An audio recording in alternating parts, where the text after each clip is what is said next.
جغرافیای ایران هم در نقطه حساسی است. 4 راه دنیاست، هم از زمین، هوا.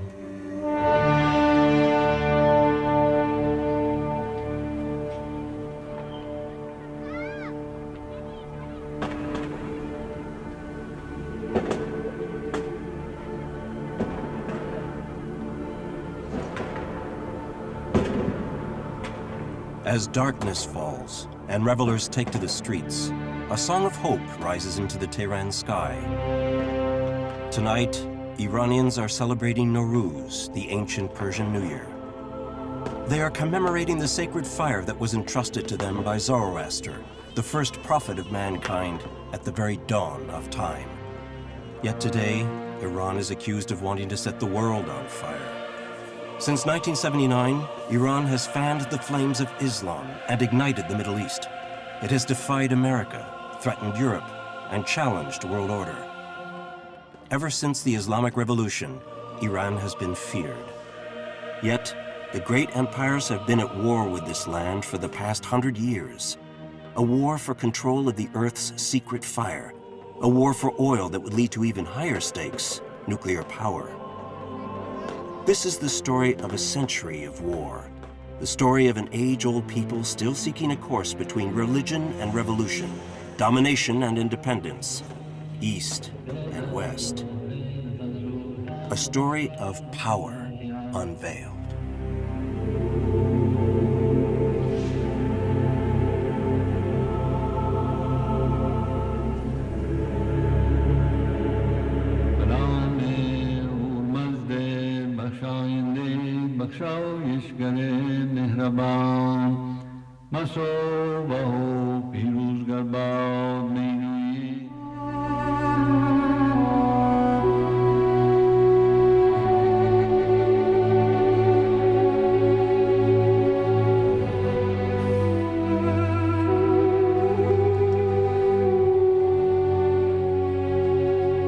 Behind modern Iran lies the Qajar civilization, all but forgotten today.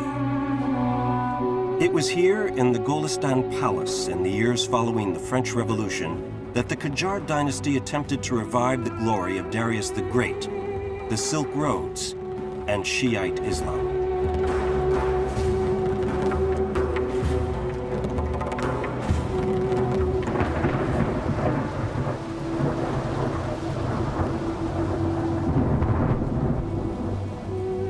But the storm clouds of progress were gathering. The colonial powers were at the gates. These were the days of the Great Game, when England in the south and Russia in the north competed for control of the seas between Europe and Asia.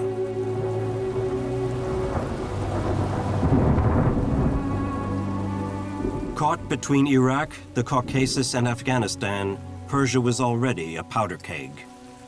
Persia, which would soon change its name to Iran, was already having to bow to foreign power.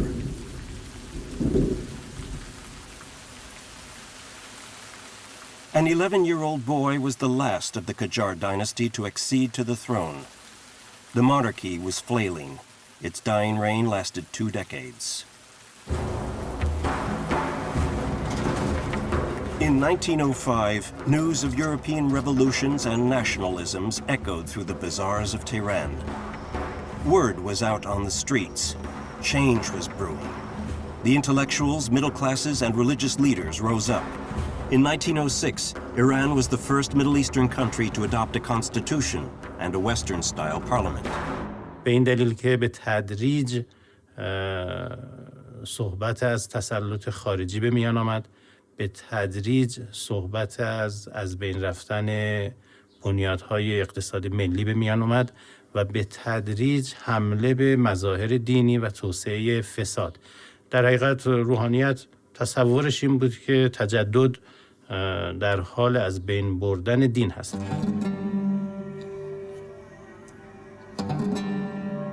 نه تنها بین انقلاب و دین در آغاز تضادی نبود، در اون وقت اقشار مذهبی تضادی با غرب احساس نمی کردن، بلکه برعکس بود. وقتی که پیشرفت‌های غرب رو می شنیدن مخصوصا از لحاظ آزادی و قانون مداری برایشون بسیار جذاب بود.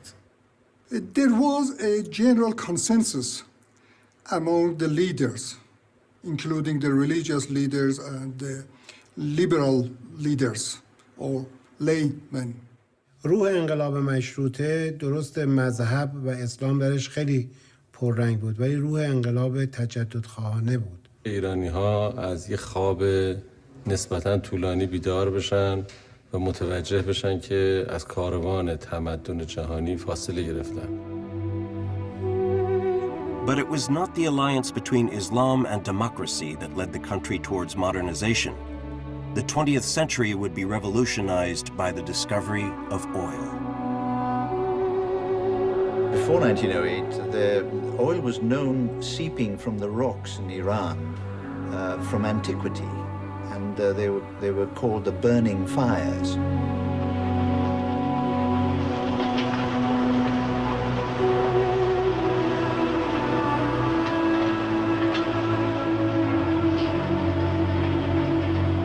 Le pétrole, c'est une malédiction pour tous les pays qui le découvrent. In some respects, it's been a curse, but in others, it has been a great blessing because it was the first country to have developed oil with the British in there, and this has enabled the country to develop in many ways.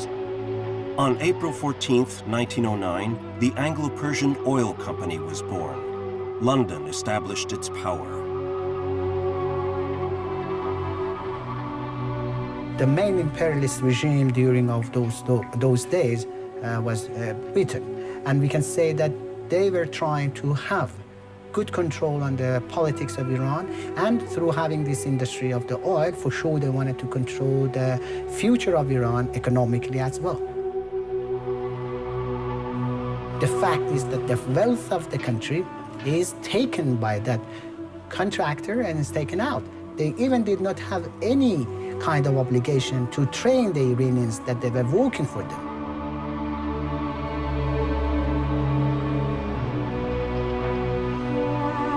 As Europe became mired in the horror of the trenches and Russia plunged towards Bolshevism, Persia sank deeper into chaos.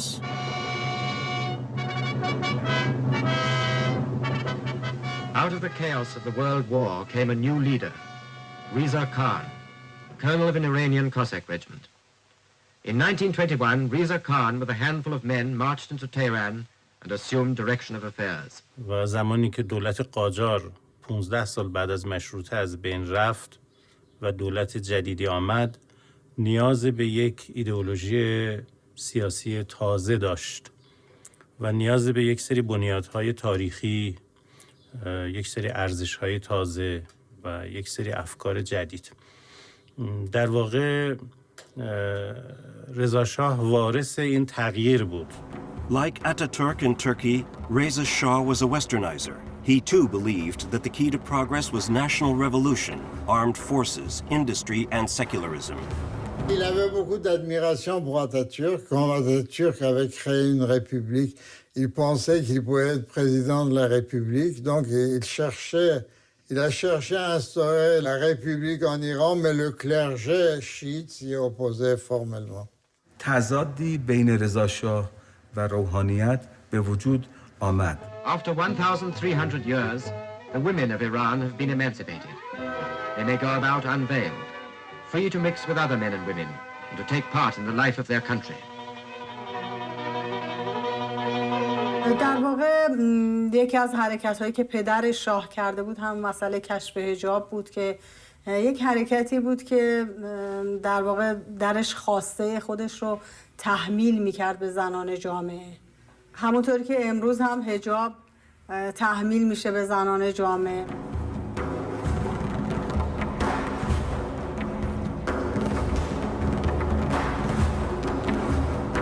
Reza Shah created educational system based on modern Western type like schools, universities and so forth. And this was something that the religious group in Iran did not appreciate. یه سری نهادهای مدرن رو در ایران به وجود آورد.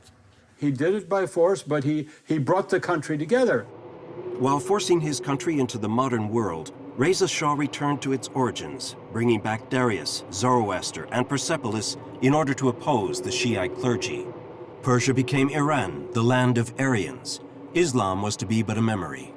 به دلیل اینکه به قدرت رسیده بود بر خودش فرض میدید که این ایدئولوژی رو تدوین بکنه. در حقیقت رضا شاه الگویی رو که در ایران تلاش میکنه به اجرا در بیاره همون مفهومی از ناسیونالیسم هست که در اروپای غربی جریان داره. But democracy and Islam rebelled. Two parliamentarians, one secular, Mohammad Mossadegh, the other religious, Hassan Modarres, came forth as leaders of the opposition. مدرس یکی از همین 5 مجتهدی بود که از طرف حوزه‌های علمیه، یعنی از طرف مراجع شیعه انتخاب شده بود که این بیاد در مجلس شورای ملی اون وقت که نظارت داشته باشه بر مصوبات مجلس. As far as Modarres was concerned, Reza Shah was a staunch British, and he was not a nationalist as he tried to show themselves. Mossadegh was exiled, Modarres imprisoned and then killed. Through his intransigence, Reza Shah had resuscitated the founding myth of Shiite Islam, the Islam of the poor that has upheld Persian identity by sublimating all ideas of resistance and martyrdom. Modarres's death turned him into one of the legendary imams sacrificed in the name of God and the people. In Iran today, the anniversary of his assassination is celebrated as Parliament Day.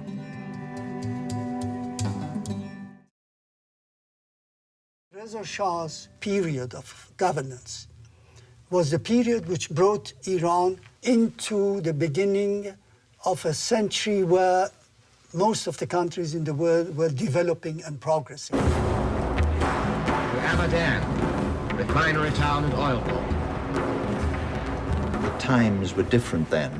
Oil had been discovered in Iraq in 1927-28, the huge Kirkuk field. The interests were shifting towards Iraq. Iran wasn't the sole country with oil there. Now it was Reza Shah who rebelled. While totalitarianism was gaining ground across Europe, for the first time in its history, Iran appealed to the Society of Nations. And the fact is, in 1933, almost 32 years after the contract, there was a dispute between Reza Khan regime and the British. The way that Anglo-Iran Oil Company was cheating Iran out of its revenue, something had to be done.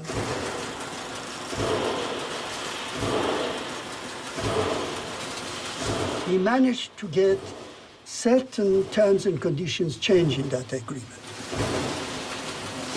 And the contract was to start with for 60 years, became to be for altogether 90 years. So you can see that by this way of correction and amending the contract, finally it was not to the Iranian benefit. And that is why the event of nationalization really developed within the political circles of Iran. The defeat was moral, political, and economic. Reza Shah thought he could lessen the stranglehold of Britain and the Soviet Union by introducing a third partner, Germany. But with Hitler's rise to power, the fever that was taking hold of Europe spread once again to Tehran. He thought if he actually collaborated somehow with the Germans and used their technology, the economic knowledge and so forth, that he could bring Iran into a position of a neutral country.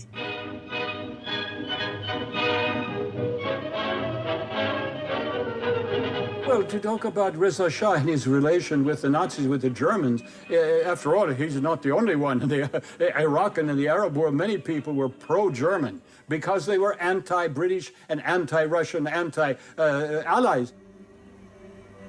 On the eve of the Second World War, Reza Shah's protests of neutrality made no difference. Oil made Iran a pivotal target. The Russians invaded from the north, the British invaded from the south. It was very important to get to oil, secure it. The meeting was simple enough. The Soviet officer firing a very light to inform headquarters that an Allied front had now been formed from the Arctic to Libya. They divided the country up and kind of ran it. The war was all important for them, and there was no way I think Iran could escape this kind of division of the spoils in the country for the time being. And they forced Reza Shah to abdicate. 30 years later, his son, the reigning Shah of Iran, recalled this humiliation. What I reproach, although I have my paternal sentiments forbidding me, what I reproach eventually my father is not to have mined the oil fields and tell you that if you come, I'm going to blow up everything. The swearing in of the new Shah, who is well disposed towards Britain, was a ceremonious event.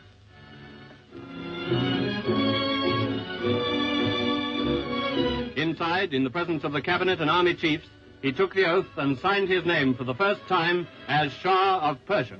In December 1943, over a year before Yalta, Roosevelt, Churchill, and Stalin arranged a meeting in Iran to orchestrate the end of the war. But the Tehran Conference also heralded a new world order. All three delegations paid their respects to the Shah, whose country, later in the proceedings, was the subject of a special declaration by the three powers of full economic assistance for the Kingdom of Iran.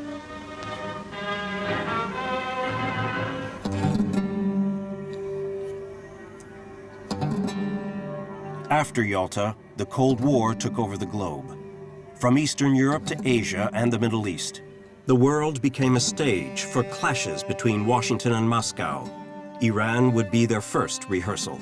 ایران و امریکا تاریخ تلخ و شیرینی دارن و تاریخ تلخ و شیرین رابطه ایران و آمریکا نیاز به یک بازخوانی و قرائت مجدد داره. So the pipeline goes, over the hills and under the rivers, past ancient cities and modern pumping stations, beside roads and caravan tracks and sun-dried villages of mud, and down to the plains at last. Until with the hills and the deserts behind and the wells far away, the pipelines of Khuzestan are drawn together and into the great oil city of Abadan.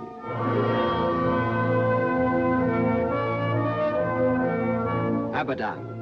Many people know the name now in terms of argument and uncertainty, who never saw the place, nor really knew that such a curious, complex city stands there in the delta of Tigris and Euphrates. A great temple to the 20th century god of oil, a nerve center of the Middle East. And yet, less than a lifetime ago, there was only the desolate, unpopulated desert and an empty island.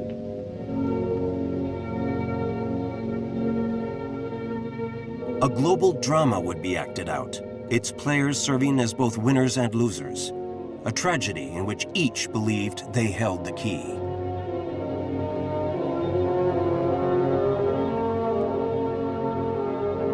Mohammad Mossadegh, now back in power as prime minister. Ayatollah Kashani, leader of the religious party. Avril Harriman, President Truman's special envoy. The Shah of Iran, of course. Stalin waiting in the shadows. And oil, the key protagonist on which the plot unfurling from Tehran to the shores of the Persian Gulf hinged. In the spring of 1951, in a great surge of patriotic fervor, the Iranian parliament voted to nationalize the oil industry. Before Nasser or Nehru, Mossadegh embodied the rebellion of the so-called Third World in the face of colonialism. Once again, Iran acted as a laboratory. He was a prominent politician, a person who had his education outside. He was a lawyer, had good education in law in Switzerland. And he was a real nationalist. He hated the British influence in Iran. He came to the conclusion that the only way to terminate that influence was to nationalize the oil industry and get rid of the Anglo-Iranian oil company. that period coincided with the time when 8 major oil companies actually exercised complete dominance of the world oil industry. So they were in a very powerful position to be able to fight against Mossadegh's idea of nationalization. The Persians think that by nationalizing oil, they are going to get rich. Unfortunately, the reverse will be the case. The Iranians paid heavily for their restored pride. The British enforced a complete embargo intended to smother the nationalist movement. Iran's leader was physically weak, but his political will had not been quelled.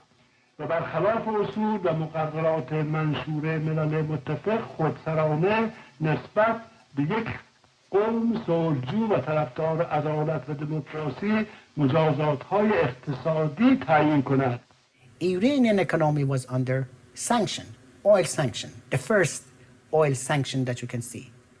And this first oil sanction against Iran stopped Iran from receiving any income out of the export of the oil. The embargo had the opposite effect, sparking a united front. Ayatollah Kashani, who had returned from exile a few years earlier, would build the bridge between the Nationalist Party and the Religious Party. Everybody knows that his background was a pure good Iranian that was, for the sake of Iran, saying what he believed. And because he was a top-ranking clergyman, he knew that whatever he's saying should be based on his belief. And the belief of him was the belief of the common people. البته چون یگانه‌مانه از پیشرفت اصلاحات خصوصا در 50 سال اخیر که انگلیس‌ها مسلط بر نفت بوده و مداخلات ناروایی در تمام شؤون سیاسی و اقتصادی و اجتماعی این کشور می‌کرده‌اند. Les délégués du gouvernement pour la nationalisation ont pris l'avion pour rencontrer les envoyés britanniques. Comme viatique, ils emportent le Coran, la collade du Grand Mellah et un des drapeaux que brandissent leurs partisans et qui porte inscrit « Si Dieu est avec nous, quel obstacle pourra nous arrêter ?» This had to be looked after carefully. Influence had to be retained, but at the same time, deny oil and influence over Iran to the Soviet Union. So it worked well on both accounts, both for oil and for the Cold War. For another party, it too founded on the legacy of the revolutionary ideals of 1905, was at work. Operating from Moscow, the two-day Communist Party was stirring up the streets. Demonstrations culminate in the tearing down of signs over company offices and the raising of the Iranian flag over the installations. Desperate mediation efforts are made as Britain appeals to the International Court in The Hague and receives a temporary injunction against the seizure. The U.S. chose this moment to enter the fray once and for all. President Truman dispatched a special envoy to Iran, Averell Harriman, whose official mission was to act as the mediator between the Iranians and the British. Mr. Harriman undertakes a series of conferences with Prime Minister Mossadegh.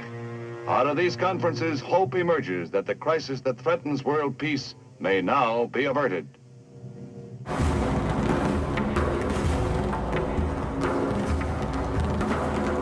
As it had done in Korea, and would soon do in Guatemala, Indonesia, and Vietnam, the U.S. chose to intervene in Iran. Its first aim was to contain the Soviet threat. But that day in Abadan, Averell Harriman was above all party to the compelling decline of the old European powers. Washington would fill the void left by London. In Iran, the global oil drama was being taken over by a new director.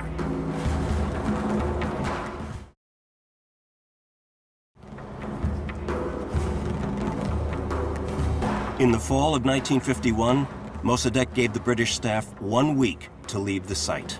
Evacuation of women and children by air is stepped up as tension rises. The last 300 British technicians are evacuated a day before the deadline set for their expulsion by the Iranian government. And with their departure, the whole free world faces two problems: that of a depleted oil supply and a possibility of a war-provoking incident in the Near East. و خدا نخواسته اگر جنگ سوم روز کند تمام این تمدنات و ترقیات و تعالیات برای حفظ استعمار دوران استعماری از بین خواهد. Like Reza's Shah before him, Mossadegh appealed to the international institutions and flew to the United Nations in New York. After we've heard them, after we've heard the representative of the Iranian government speaking for his government, if his statement does not appeal to us, then we can postpone. But to postpone without giving them a chance to be heard would be in violation of the spirit of the Charter.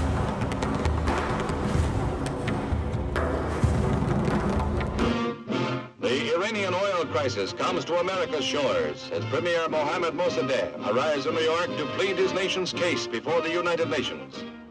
Le Conseil de sécurité n'est nullement compétent pour examiner cette plainte. The United Nations and the Hague Court ruled that they were not competent to judge. The old warhorse won a dual victory.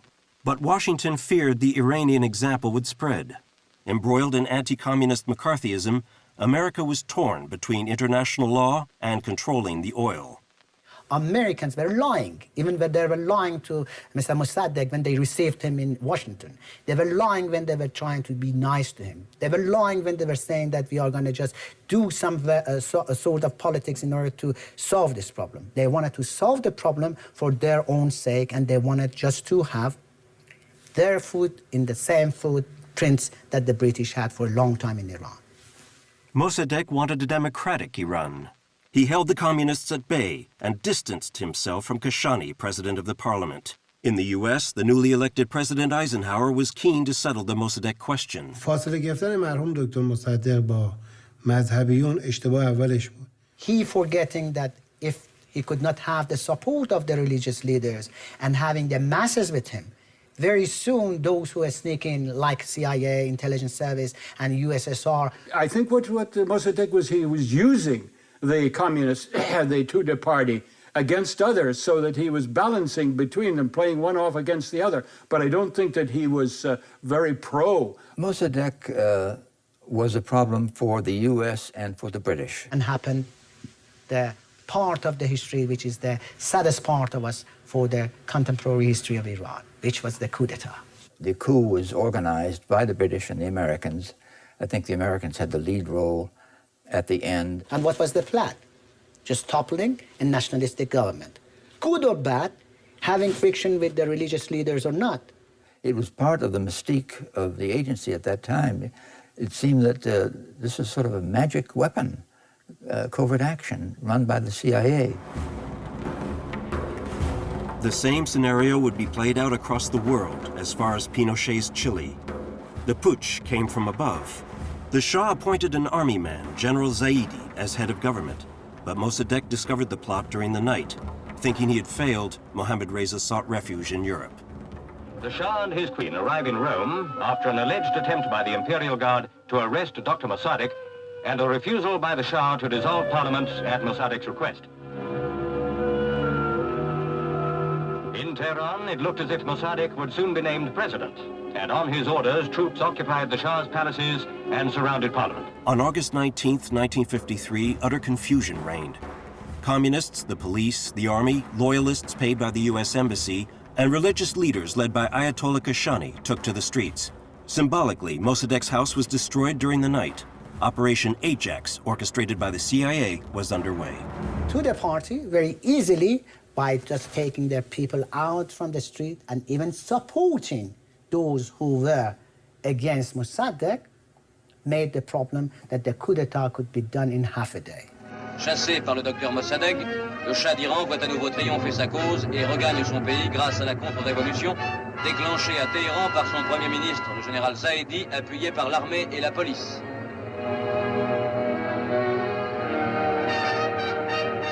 He never forgot and actually resented, because it reminded him of at the time when he was so weak that he had to have the support of the CIA and the United States to bring him back. La même foule qui acclamait Mossadegh a acclamé le Shah, et les statues hier abattues sont aujourd'hui remises en place.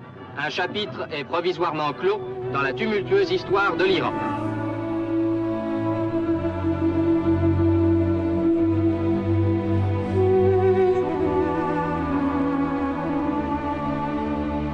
Mohammad Reza, the son of Reza Shah.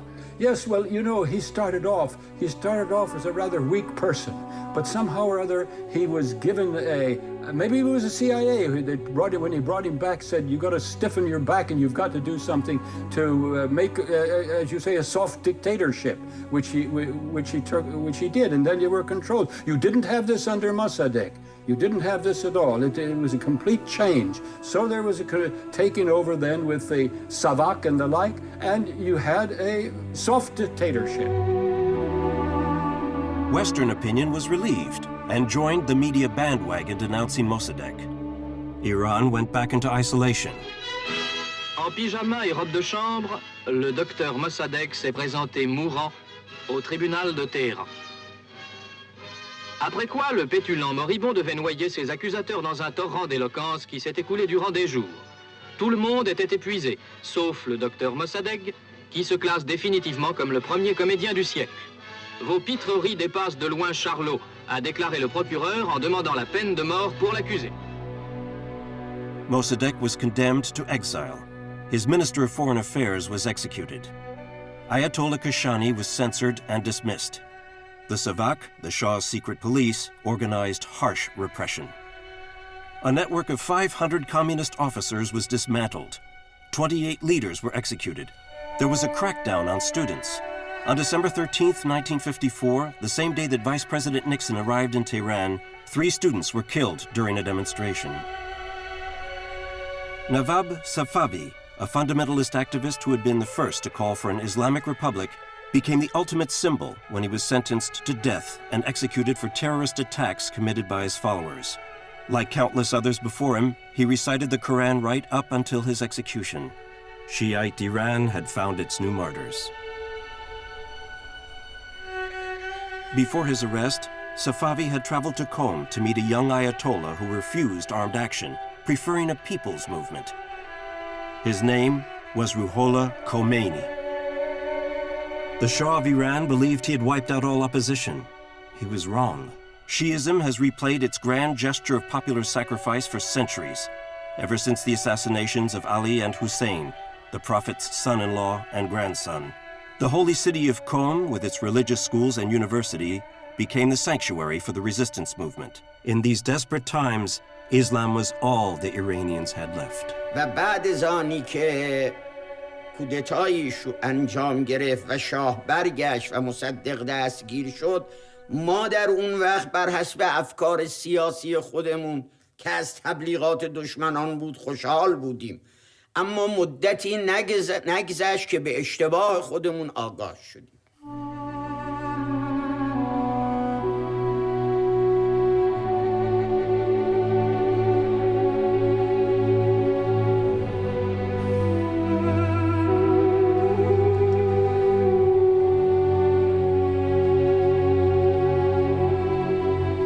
I think the U.S. really didn't realize how deeply offensive it was to have put the Shah back on the throne, how deeply offensive it was to the Iranian people. And this was something that festered all during those 25 years. We were looking for people to lead countries who would not be part of the expansion of the new Soviet empire. Iran rolls out the red carpet, the Persian carpet, that is, to hail Ike on his arrival for the motorcade passed over costly Persian rugs spread in the street, as the president is cheered by 750,000 along the route.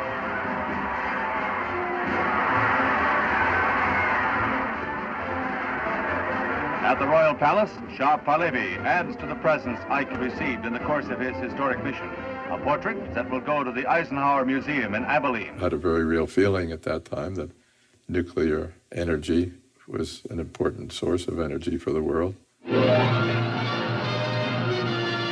72 countries are represented at the atomic conference promoted by the United Nations. Oil, coal, and all other power sources except atomic energy approached exhaustion, said Conference President Dr. Baba. It shows the absolute necessity of finding some new source of energy if the light of our civilization is not to be extinguished because we have burnt out our fuel reserves. The Atoms for Peace program was strategic. By placing Iran at the heart of the Baghdad Pact, the Oriental version of NATO, The US wanted to hem the USSR in. Now more than ever, Tehran was a satellite of Washington. America gave Iran its first nuclear reactor. Through urbanization, industrialization, and militarization, the Shah of Iran was intent on establishing his country as a great nation on the Western model. By the early 1960s, the young, inexperienced Shah, whom the Allies had brought to power during the Great War, had turned into a steely autocrat.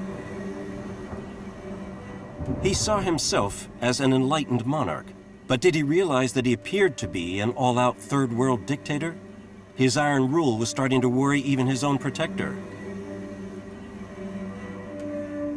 You have to remember that when John Kennedy came to power, he considered it as a result of non-modernization or even non-westernization of the system, politically as well as economically. Your Majesties, I speak on behalf of all of my fellow Americans in welcoming you to the United States.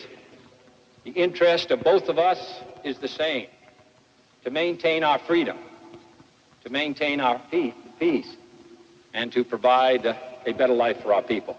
There should be some kind of movement in the third world countries. Otherwise, all of them will be left. I will be falling to the communist hands. Iran is an important link in the defense of the free world. She shares a 1,400-mile border with neighboring Russia. We could not allow the Soviet Union to have these countries come into its orbit. There was a Cold War going on, and it was a Cold War that took place in the Third World by proxies. Nous avons été obligés d'entrer dans un pacte uniquement défensif, que si jamais quelque chose se passait, nous ne serions pas seuls à faire face à un danger. Something had to be done. Le président Kennedy a assisté à une revue de la flotte avant de suivre de la plage d'Onslow Beach en compagnie du Shah d'Iran d'impressionnantes manœuvres aériennes et navales. Le président Kennedy et le Shah d'Iran ont assisté ensuite à un débarquement au cours duquel 9000 Marines devaient envahir une plage. La manœuvre dura 24 minutes. Il ne s'agissait bien entendu que d'une démonstration. If we are attacked, you are bound to come to our assistance with everything that is available. Military assistance and advice from the United States has many direct and obvious results which are beneficial to a nation such as Iran.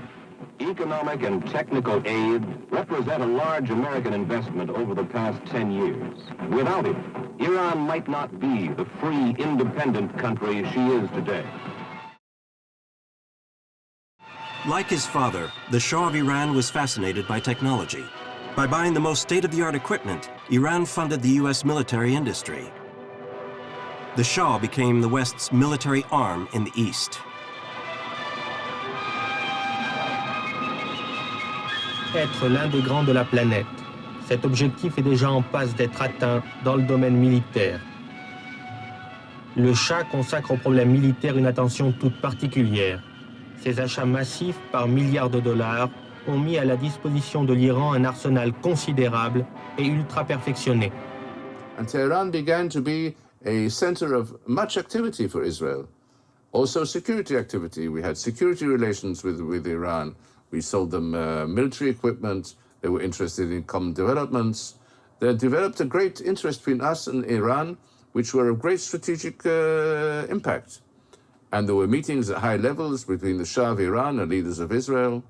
And many discussions used to take place as to how the Middle East would become a Middle East of peace, of security, of tranquility, of hope, and not just an Arab Sunnite extreme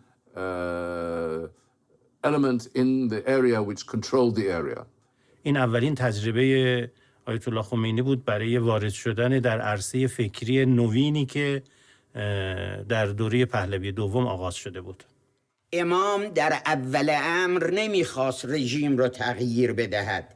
امام در اول امر شاه رو نصیحت کرد. فرمود دست از رابطه با صهیونیست و اسرائیل بردار. اسیر آمریکا نباش. به قوانین اسلام تن بده، پادشاهی تو بکن. But the Shah of Shahs had to adapt to Kennedy's new America and make Iran a showcase for liberalism. He abolished martial law, privatized the press, gave women the vote. Most of all, he launched major land reform. The White Revolution had begun. C'est une sorte de révolution socialiste qui part d'en haut, qui part de l'échelon suprême. Oui, tout à fait. Parce qu'il y a 20 ans, j'avais dit à des gens ici chez nous, même ouvertement, que, écoutez, si nous n'arrivons pas à donner à notre peuple et au pays une évolution par en haut, nous devrons nous attendre à une révolution par en bas. Ce qui a mis, évidemment, contre le Shah, toute l'aristocratie terrienne, mais aussi toute l'église chiite, car les mollahs étaient parmi les plus grands propriétaires terriens de l'Iran. In order to put a lot of pressure upon the religious leaders, especially in order to alienate them, and trying to bring a kind of system of division between politics and religion, therefore the revolution as they made it. روحانیت شیعه و در رأس اون امام خمینی از استبداد محمد رضا شاهی واهمه داشت و فکر میکرد با این انقلاب سفید به اصطلاح شاه و مردم و این رفراندومی که داره میذاره در واقع تحکیم استبداد اون هست. Just as his father had to contend with Modares, the Shah had to face opposition from Ayatollah Khomeini. The Qom cleric propounded violent sermons against America, reform, and the monarchy itself. For the Shah, there was only one option. Khomeini had to go. In October 1964, an airliner took off from Iranian soil with Ruhollah Khomeini on board. Deported first to Turkey, then to Iraq. Iran was replaying the fateful cycle of assassinations, coups, and exile. Mohammad Reza Pahlavi thought he had attained absolute power. In reality, he had opened Pandora's box.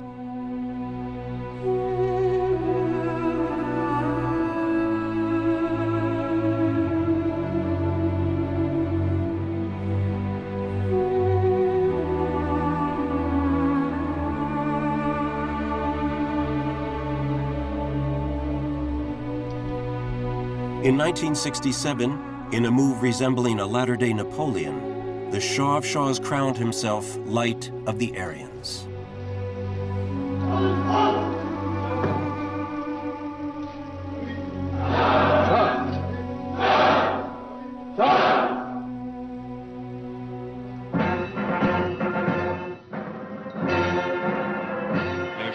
En est à sa 11e inauguration de barrage. Et cela situe bien l'effort sans précédent accompli dans ce domaine. He built a number of dams in Iran, hydraulic, electric stations. L'État est devenu le magicien, le sourcier qui frappe de son bâton la province déshéritée, construit un barrage, collecte l'eau et fait les frais d'une vaste installation d'irrigation. But we want to couple modern technology with the spirit of our old civilization, 3,000 years old.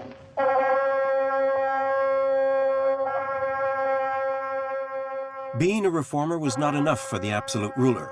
Brushing aside the centuries, the Shah of Iran decided to directly address Cyrus, the king who unified the Persian Empire 2,500 years before. Guests from around the world were invited to the megalomaniac celebrations in Persepolis. But there was one notable absence: the Iranian people.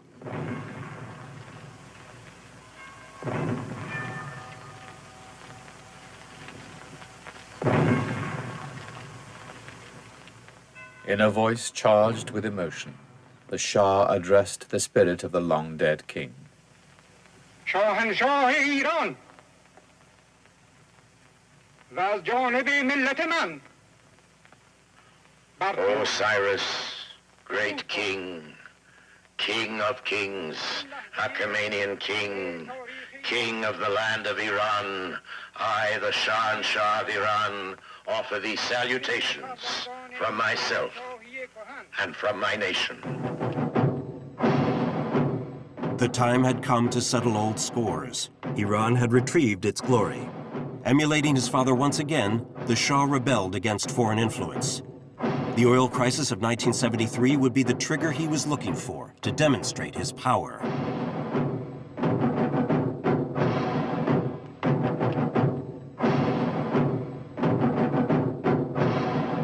Lorsque le pétrole sera fini, vous serez mort.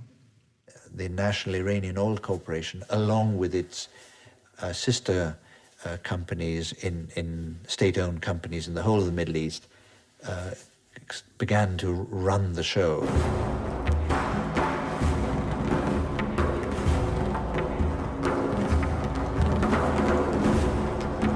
It was the first major shock, oil shock in the world. The price went up 400% within 2-3 months. Pugnacious, determined, even arrogant, Mohammad Pahlavi was ready to fight. He stood up to the world, effecting multiple interventions, declarations, and interviews. Global economies teetered. The king of oil dreamed he was master of the world. Vous, État industriel de l'Europe, pourquoi est-ce que vous devriez gagner en taxes plus que ce que nous gagnons dans nos matières périssables? When OPEC was created, the main purpose of that organization was to be able to have a say in determination of prices in the world. And the Shah of Iran actually was in favor of strengthening OPEC. Vous avez bâti votre richesse, l'épanouissement de votre industrie.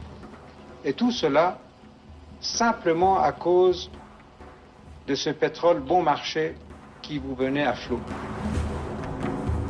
So he was increasing Iranian output, but at the same time denouncing the West for not paying enough and calling for ever higher prices. Aucune industrie qui puisse avoir un caractère de cartel, de trust, ne devrait être dans la main des particuliers pour ne pas créer des cartels. There were lots of these kind of deals, if you like, secret deals, but they were all powerful, the cartel, if you like.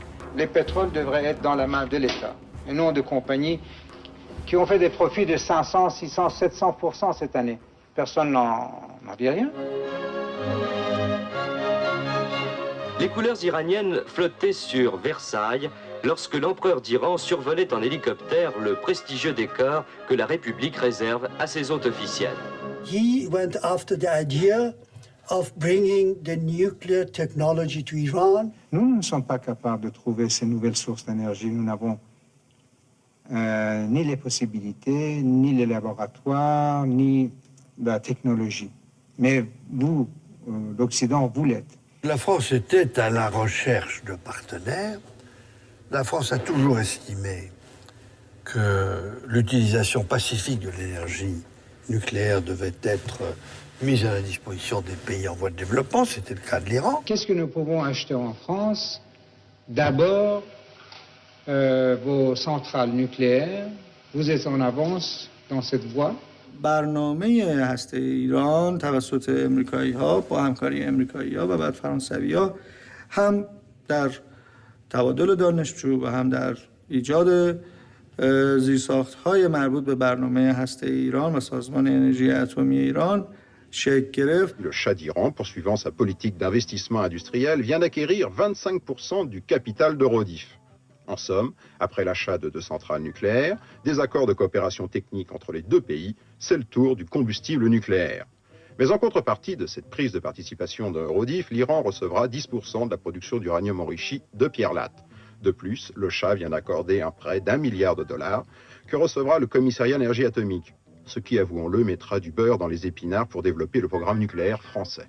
Les conversations commencées en tête-à-tête se sont poursuivies à l'Élysée au cours d'entretiens élargis qui ont permis aux deux chefs d'État de faire le point sur la coopération économique entre leurs deux pays. Toutes les précautions ont toujours été prises pour s'assurer que ce que nous faisions en matière de développement nucléaire avec ces pays-là ne pouvait pas servir à des fins militaires. شاه ایران محمد رضا شاه هوس کرد که اضافه بر نقش شاهنشاهی پیشوا هم باشه. برای همین احزابی که حتی طرفدار خودش بودن همه رو منحل کرد و حزب واحدی را تحت عنوان حزب رستاخیز به وجود آورد.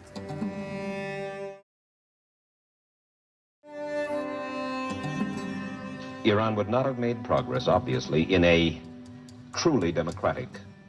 Well, what is democracy anyway? Democracy? Yes. How do you define democracy? Don't we have democracy in the United States? Well, not according to what the Greeks used to say in the public places. We elect our leaders. You are not elected. Yes, but how do you elect your leaders? According to Watergate, it's a special kind. You will acknowledge that the United States is a much more democratic society than in Iran. Than your own, than Iran. Yes, but what do you mean by democracy? Again, I mean freedom of thought. I mean freedom of expression. To what extent? To what extent? I mean electing leaders. I mean opposition. To what extent? Well, to what extent? You. Yes, to what extent? If it is a self-destructive, masochist kind of thing that will permit you all kind of fraud and corruption, you have it. A permissive democracy.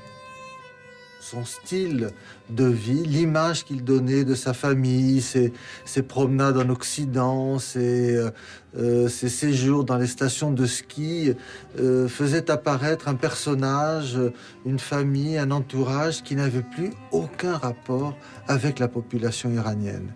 Et lui a vécu dans l'illusion qu'il était populaire.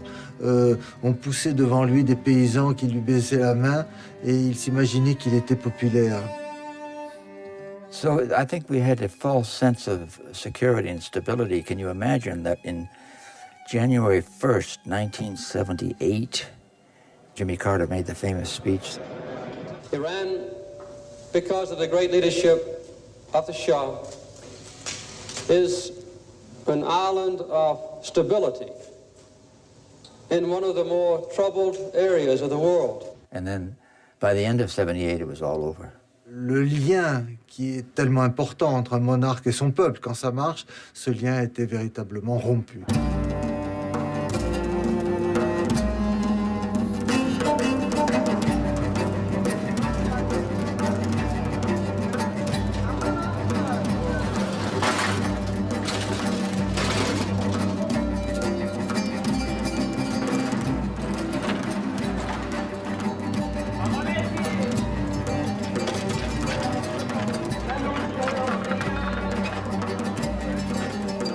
انسداد جامعه استبداد بود که این زمینه رو فراهم میکرد. بعد از استبداد هر کسی بر طبق یکی از اینا بود که کینه پیدا میکرد. یک کسی ممکن بود فکر کنه که به مذهبش توهین شده، به آزادیش توهین شده، نابرابری هستش، جرم و فساد هست.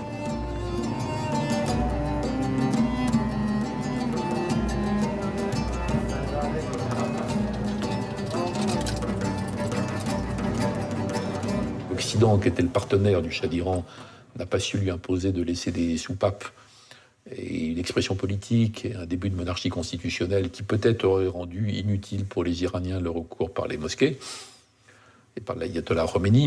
Figurez-vous un peu de ce qui se passerait si l'Iran adoptait une attitude non amicale avec les pays de l'Ouest, disons.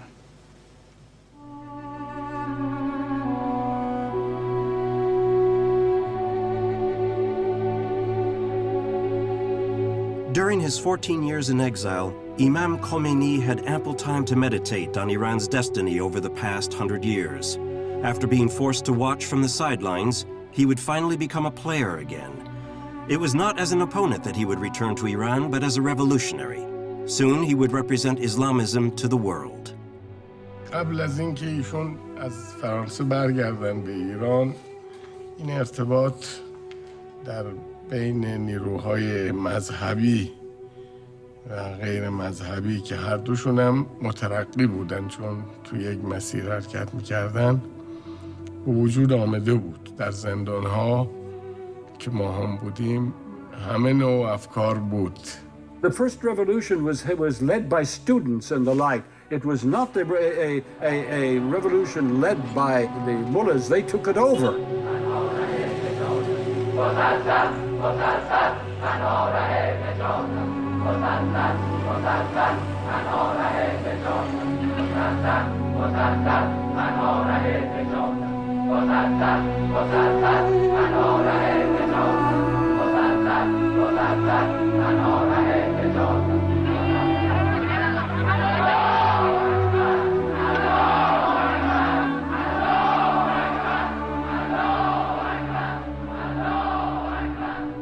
اون زمان ما خیلی از مبارزان ضد رژیم شاه رو در موردشون میشنیدیم که اینها رو دستگیر میکنن، شکنجه میدن. Are you satisfied with the methods which SAVAK uses to get confessions and to get convictions? Because they're also very much criticism. They are improving more and more every day. You have been accused of torturing people too in the UK. We're not proud of it. Well, به نظر نمی اومد که حکومت شاه حکومتی باشه که بشه باهاش مذاکره کرد و در واقع از طریق اصلاحات مردم خواسته هاش رو پیش ببرن. Mais vous considérez systématiquement toute opposition à votre personne, à votre régime? Pas du tout, je parle simplement du marxisme, soi-disant marxiste. Parce qu'il existe à notre connaissance en tout cas une opposition religieuse assez forte aussi. Non, ça c'est pas sérieux. Blinded by the power play between Washington and Moscow, the Shah did not see that the world had changed. In Iran and the Middle East as a whole, revolution was now religious.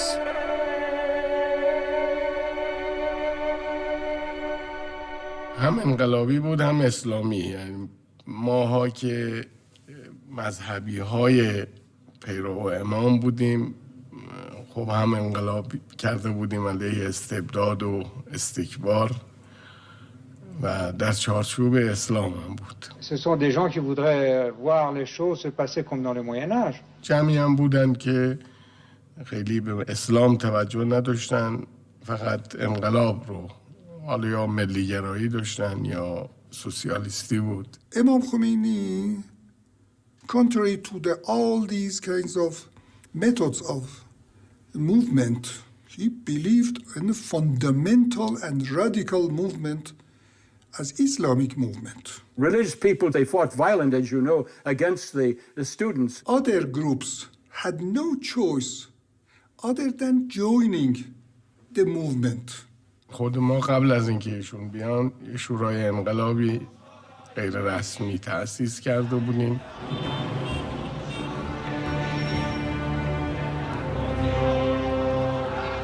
September 7th, 1978. For the first time, demonstrators demanded the Shah's departure and the return of Imam Khomeini. That evening, martial law was declared. The next day, Friday, September 8th, the army opened fire on the crowd gathered in Saleh Square.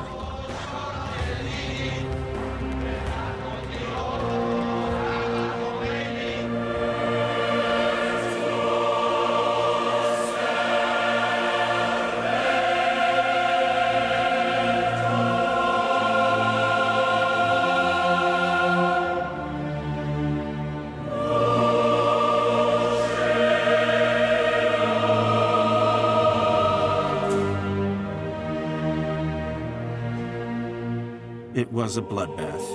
Hundreds died. The blood of the people became the blood of the martyr. Ritual Shiite signs mixed seamlessly with revolutionary symbols. For the Shah, it was already too late.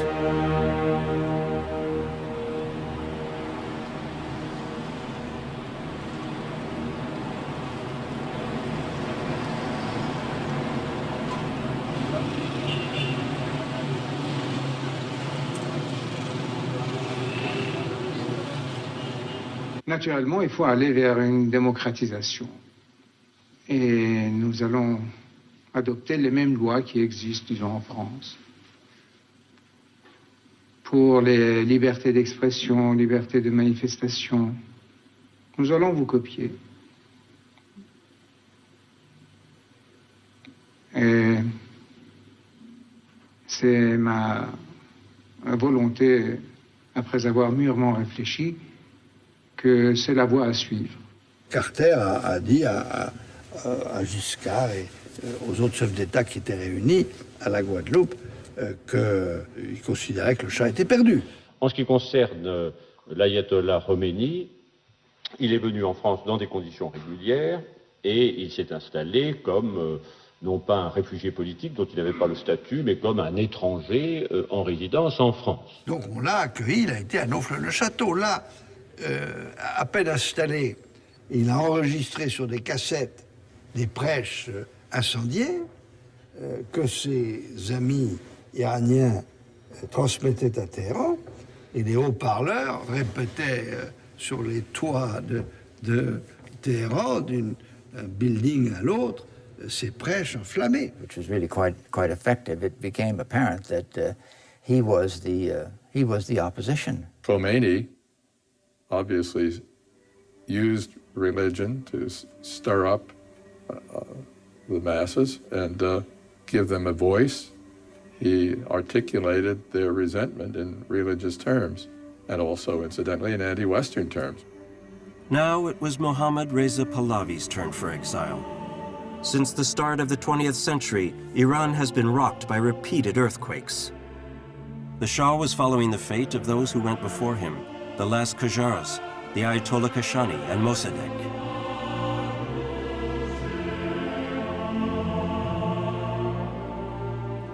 As he departed, did he remember standing on that self-same airport tarmac when he repatriated his father's remains from Egypt? The Shah of Shahs left Darius's nation for the last time, making way for the return of Shiite Islam that he had sought to erase.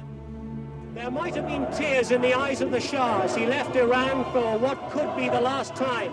But there was nothing but sheer delight on the faces of the demonstrators who took to the streets of the capital in their thousands to celebrate the departure of the man they have hated for so long.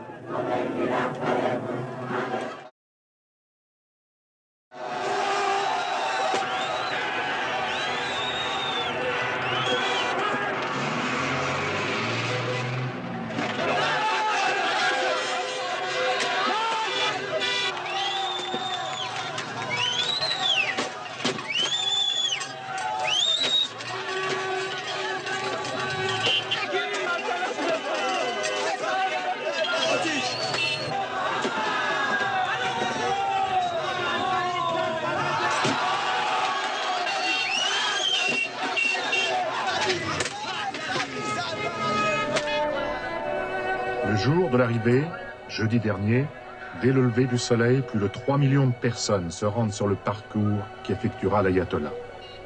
Des milliers de paysans venus souvent de fort loin campent à l'entrée de Téhéran depuis une semaine.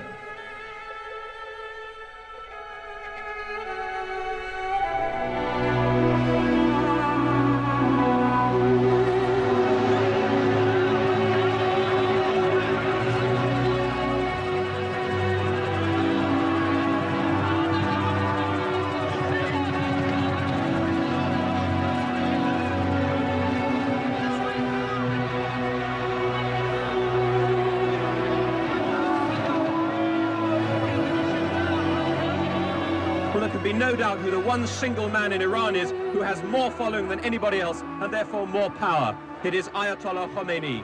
John Suchet, News at 10 in Tehran.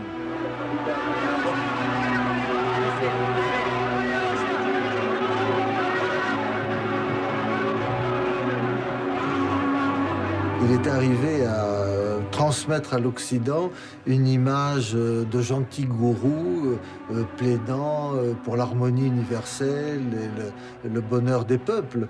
Et en fait, quand on l'a vu débarquer en Iran, on s'est aperçu qu'il y avait une toute autre dimension, une férocité évidente du personnage, mais aussi une capacité à diriger, à prendre les choses en main, à éliminer ses opposants de façon impitoyable.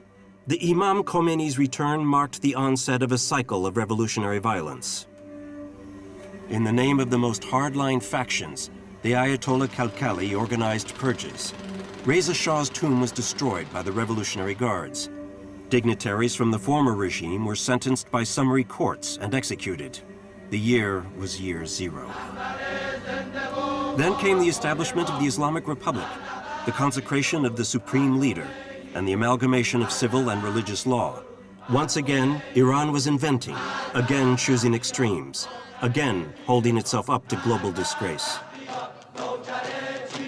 The contemporary issues that we have in today's world are overshadowed by the events of the Islamic Revolution, and particularly by the takeover of the American embassy.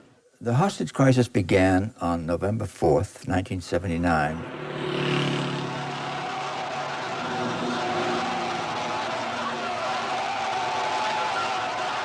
The students decided to take action on their own as a revolutionary movement, as a student movement, and to take an action which would prevent any sort of plot against the Islamic Republic, and that would keep and ensure the integrity of the revolution. I got a call about 6 o'clock in the morning from my regional deputy. I was chief of Near East South Asia Division in the Operations Directorate. And his words were, "They're coming over the wall." These activists were coming into the embassy.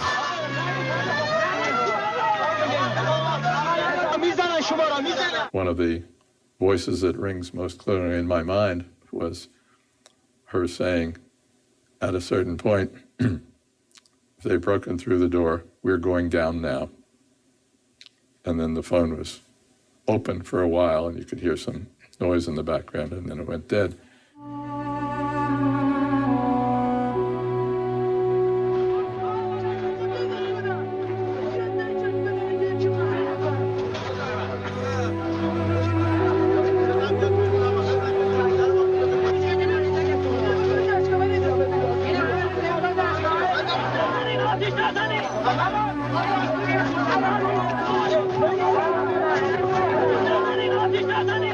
در مورد اینکه ما آگاهی داشتیم به خاک کشور خارجی میریم، خب بله این آگاهی وجود داشته. We have to go back to the context in which the students took that decision. Those were the early months after the Islamic Revolution. The country was practically in shambles. یادآوری خاطره کودتای 28 مرداد که منشأ این روابط بعد بین مردم ایران و آمریکا بود، اون خاطره در واقع زنده شد. The coup d'etat of 1953 against Dr. Mohammad Mossadegh was a very, very dark moment of our history. It had taken the country into years of foreign domination, colonialism, and dictatorship. We were deeply conscious of the fact right from the start that the resentment of the 1953 coup and the American role in that was deeply seared on the souls of the Iranians. The students felt that once again the revolution is under constant threats, foreign threats, and that there might be a repetition of history.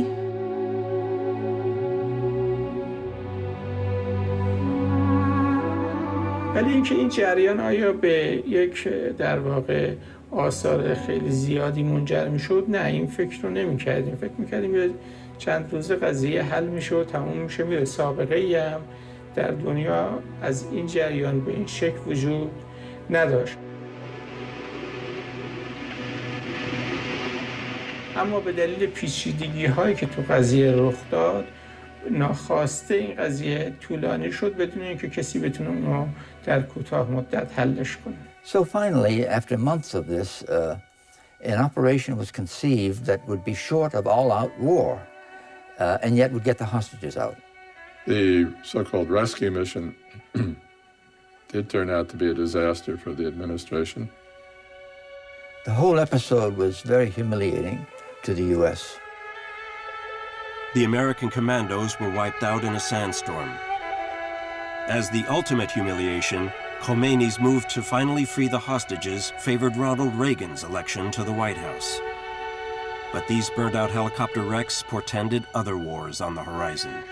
از اتفاقی که از سفارت امریکا افتاد چه کسانی بهره بردن چه کسانی ضرر کردن. آیا این واقعه تونست بهانه بشه برای کنترل و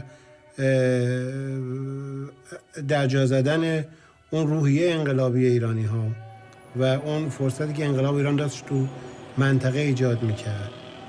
رابطه سفارت امریکا با وقوع جنگ در ایران چیست؟ جنگ عراق علیه ایران چیست؟ Today, the walls of Tehran still display the image of a benevolent Imam Khomeini.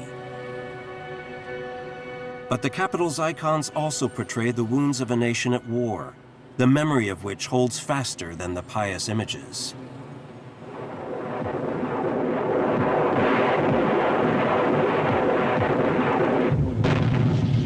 The Iran-Iraq war was one of the more brutal wars around at the time. It brought into opposition two of the big oil-producing countries. Iranian oil suffered because of it, and so did Iraqi oil, because the war was fought largely around the oil fields of the northern Gulf.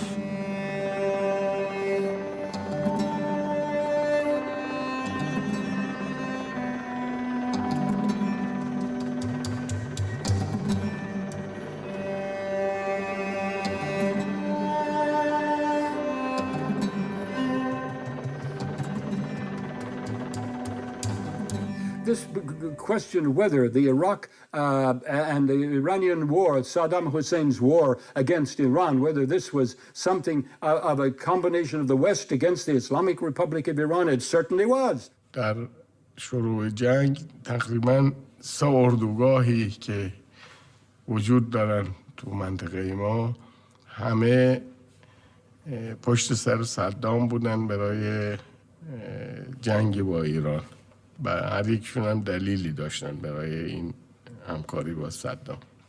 غربی ها برای اینکه منافعشون رو در ایران از دست میدادن. The United States didn't wish to see a victorious Iran dominate its region. ارتجاع منطقه هم به دلیل نگرانی از سرایت انقلاب به کشورهای اونا. The U.S. began to help Saddam Hussein with intelligence information, particularly technical intelligence on order of battle.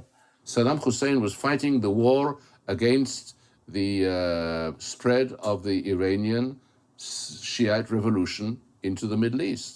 This was a battle to prevent the Shiites from breaking out and beginning to infest the Middle East with its religious and with its extreme fervor. On peut dire qu'en Occident, la peur de la révolution islamique et de ses répercussions possibles dans l'ensemble du monde arabo-musulman l'emporte assez nettement sur les critiques qu'on peut concevoir à l'égard du régime de Saddam Hussein, qui a encore à l'époque l'image d'un régime certes très autoritaire et très dur, mais moderniste. The feeling in the U.S., perhaps mistakenly, I think, was that the Iranians were more trouble than the Iraqis. ما تنها بودیم.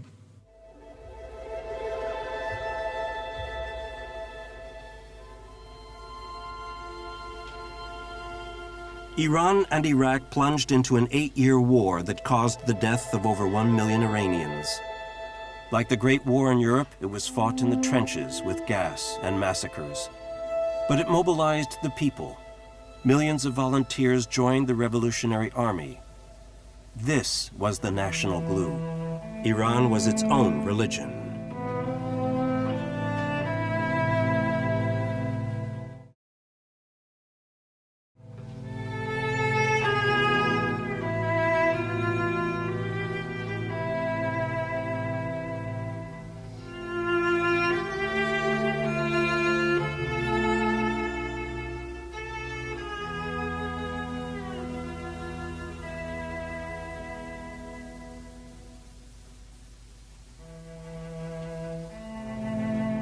What happened during what we call the 8-year imposed war or the holy defense that we had. This was a matter of free will, a decision to fight for freedom, for independence, for dignity, like many freedom fighters in the world.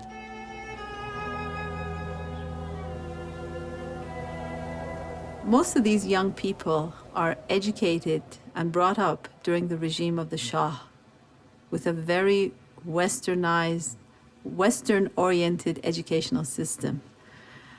So they're not brought up as religious, what they call zealots or fanatics, no. اینکه افراد عاشق شهادت بودن به معنایی نبود که میخواستن خودکشی کنن. به معنای این بود که جانشون رو فدای یک مسئله بسیار بزرگتری از جانشون میکردن.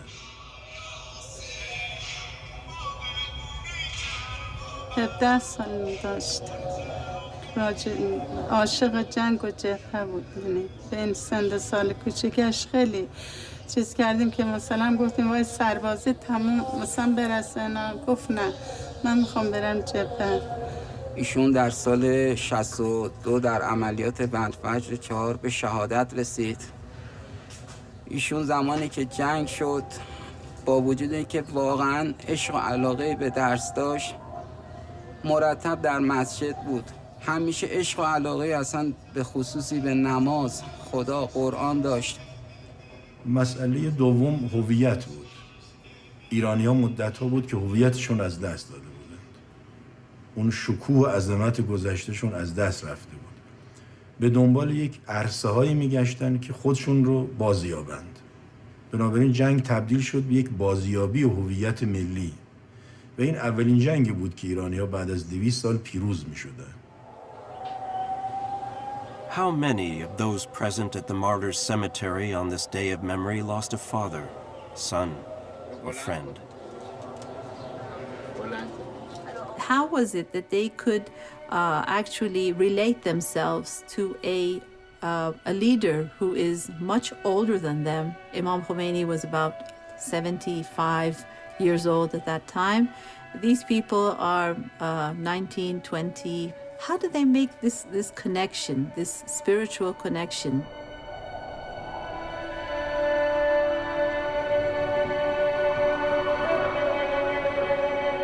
As the Iran-Iraq war came to an end, Imam Khomeini died.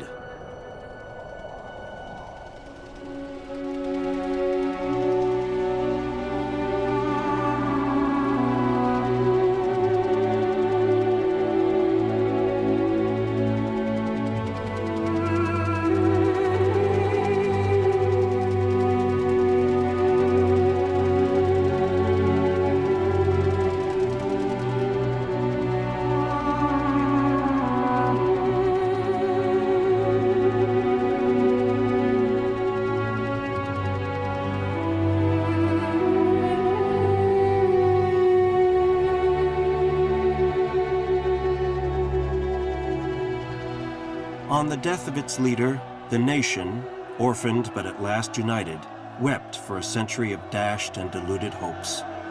As the people of Iran stood there crying and lamenting, how could they imagine that their mourning, like their revolution, was terrifying the world?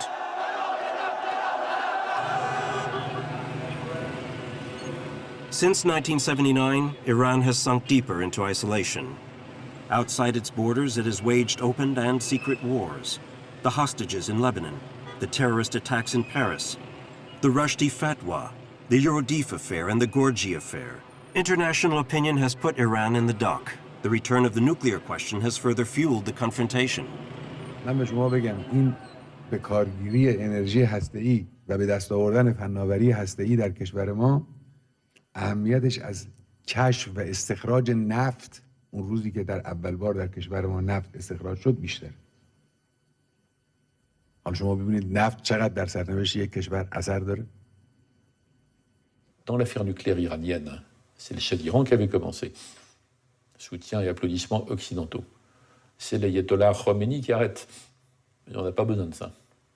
Et ce sont les Iraniens qui recommencent, le régime islamique qui recommence quand ils sont confrontés aux attaques irakiennes avec armes chimiques. Ce n'est pas une sorte de priorité d'une révolution islamique en furie.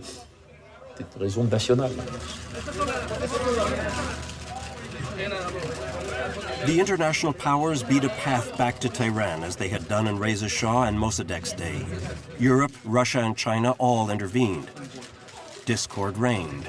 ما یک سخن گفتیم و این سخن هم میگیم و حق قانونی ماست و این که ایران هم مثل همه کشورها به خصوص ایران با ملت بزرگواری که داره حق دارد که همه فناوری‌های مدرن رو داشته باشه و البته اون رو در خدمت صلح به کار بگیره. The big global authorities came too, as they had done a half-century before, starting with the International Atomic Energy Agency, all with the same question: what does Iran really want? ایران اصلا دنبال سلاح هسته‌ای نبوده که حالا بخواد اونها کنار بگذاره. سلاح‌های کشتار جمعی در دفاع هم نمیشه ازش استفاده کرد. On ne peut pas non plus se fier totalement à une déclaration de ce genre pour que cela lève toutes les inquiétudes. Et même si on faisait de la casuistique islamique, on sait qu'en casuistique islamique, il y a des choses qui sont interdites, mais que dans les cas d'urgence, dans les cas de nécessité vitale, eh bien, on peut revenir là-dessus. Iran has pledged in the Nuclear Non-Proliferation Treaty not to develop a nuclear weapon.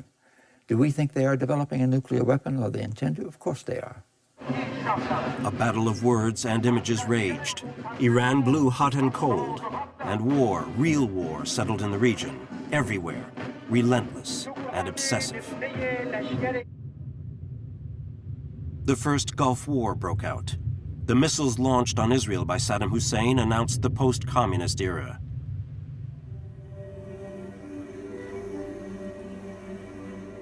یکی از خشن‌ترین و بی‌رحمانه‌ترین آن جنایت‌ها حمله تروریستی علیه شهروندان آمریکایی بود. من به نام ملت و دولت جمهوری اسلامی ایران و بر اساس اصول روشن و محکمی که بدان معتقدم این اقدام ضد انسانی و ضد اسلامی را محکوم کردم. Il y a eu une vraie émotion de la population iranienne, il faut toujours le rappeler.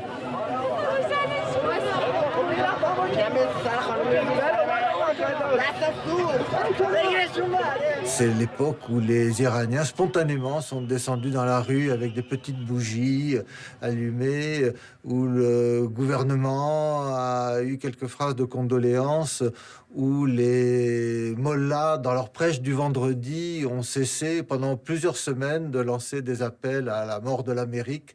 نقطه عجیب عکس العملیه که نسبت به این رفتار انسانی، اخلاقی و البته عادی مردم ایران در اظهار همدردی با قربانیان این اتفاق ناگوار که در 11 سپتامبر در ایالات متحده افتاد.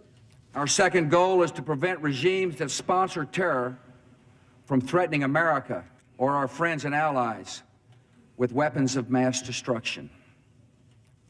Some of these regimes have been pretty quiet since September the 11th, but we know their true nature. ما از هیچ کس نمیترسیم. ما قدرت و توانایی لازم را برای دفاع از حقوق خودمون همیشه داریم. Iran aggressively pursues these weapons and exports terror, while an unelected few repress the Iranian people's hope for freedom. پاسخش این بود که ایران محور شیطانی. States like these and their terrorist allies constitute an axis of evil. Yet America had in fact been struck by Arab and Sunni radicalism from Saudi Arabia. On my orders, the United States military has begun strikes against al-Qaeda terrorist training camps and military installations of the Taliban regime in Afghanistan. In Afghanistan is very famous as the graveyard of the empires. The Mongols, the British, the Soviets, and right now the American and NATO's. Therefore, they make mistake, À l'époque de l'intervention américaine en Afghanistan, les Iraniens ont donné de sérieux coups de main aux Américains à l'époque. Mais ce qui s'est passé, il y a pas de malheureux hasard, c'est comme un espèce de tango. Là. Quand il y en a un qui fait un pas en avant, c'est l'autre qui fait un pas en arrière. Jusqu'à présent, on n'est jamais arrivé à ce qu'au même moment, il y ait un moment suffisamment favorable pour que des deux côtés, on soit dans le même état d'esprit.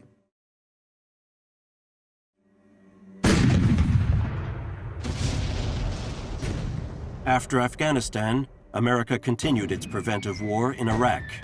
My fellow citizens, at this hour, American and coalition forces are in the early stages of military operations to disarm Iraq, to free its people, and to defend the world from grave danger. این رئیس جمهور آمریکا شرم نمیکنه در همین 2-3 روز اخیر باز گفته است که ما در عراق به دنبال دموکراسی هستیم. یعنی اصلا خجالت در قاموس این حضرات اصلا معنا نداره. This is George W. Bush, the President of the United States. At this moment, the regime of Saddam Hussein is being removed from power, and a long era of fear and cruelty is ending. American and coalition forces are now operating inside Baghdad, and we will not stop. عده‌ای در هزاران کیلومتر دورتر از کشور خود سرزمین‌های دیگران را اشغال کنند، در امور آنان دخالت نمایند و بر منابع نفتی و غیر نفتی و گذرگاه‌های حیاتی آنان مسلط شوند. Protect Israel, secure oil resources, ensure democracy. George Bush's Middle East policy involved putting an end to Islamic Iran. If Iran gets a nuclear weapon, then certainly Saudi Arabia, Egypt, maybe even Jordan will try to get it. And this will create a lot of chaos in the region. Their leader is a danger to his own people, to the region, to the world.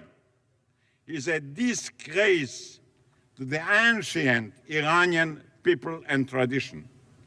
He is a disgrace to the values of Islam and all religions.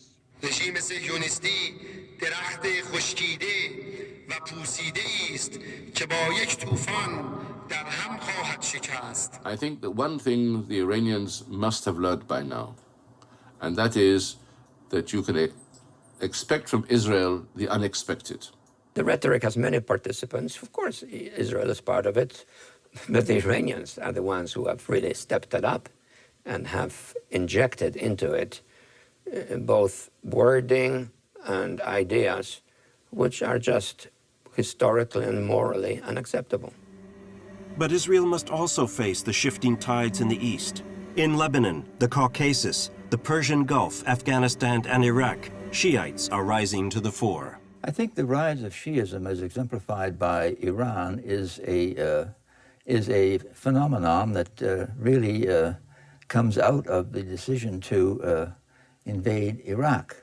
عراق استعداد این که تبدیل بشه به یک کشور شیعی یا اکثریت شیعی که طبعا حاکمیت رو خواهند داشت این کاملا داره.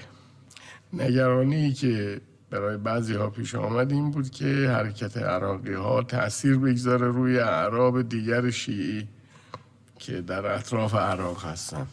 اینا همبستگی جدی عقیدتی با هم دارن، عواطف مشابه و یه نیروی واقعی هستن. Et si les Américains avaient suivi depuis quelques années les recommandations de beaucoup de personnalités américaines, notamment Baker, et avaient entamé un dialogue avec l'Iran, tout ça se présenterait tout à fait autrement.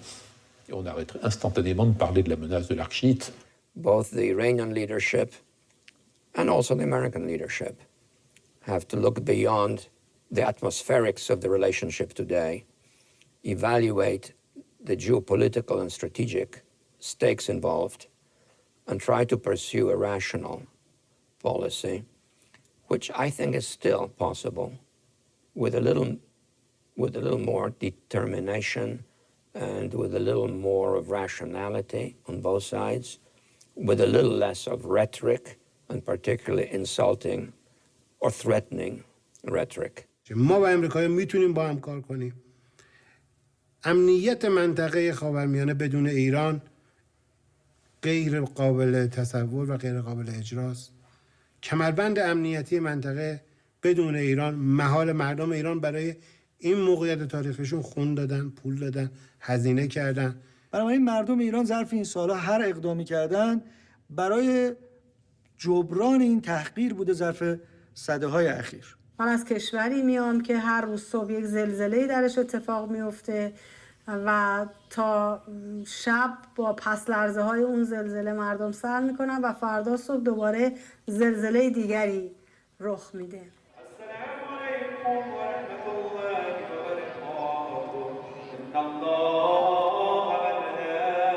Over the past 100 years, Iran has tested the main experiments of the 20th century. It was the first Middle Eastern country to adopt a parliament, nationalize its resources, spark an Islamic revolution. Tomorrow it will no doubt again serve as a laboratory for the future. It has possessed oil and craved nuclear power, for better or for worse. Throughout their long march toward modernization, the Iranian people have fought, often bitterly, to keep their identity. The question is not, will we have to contend with Iran tomorrow? But what kind of Iran will we have to contend with? This question is key for Iranians, for Muslims everywhere, and for the world.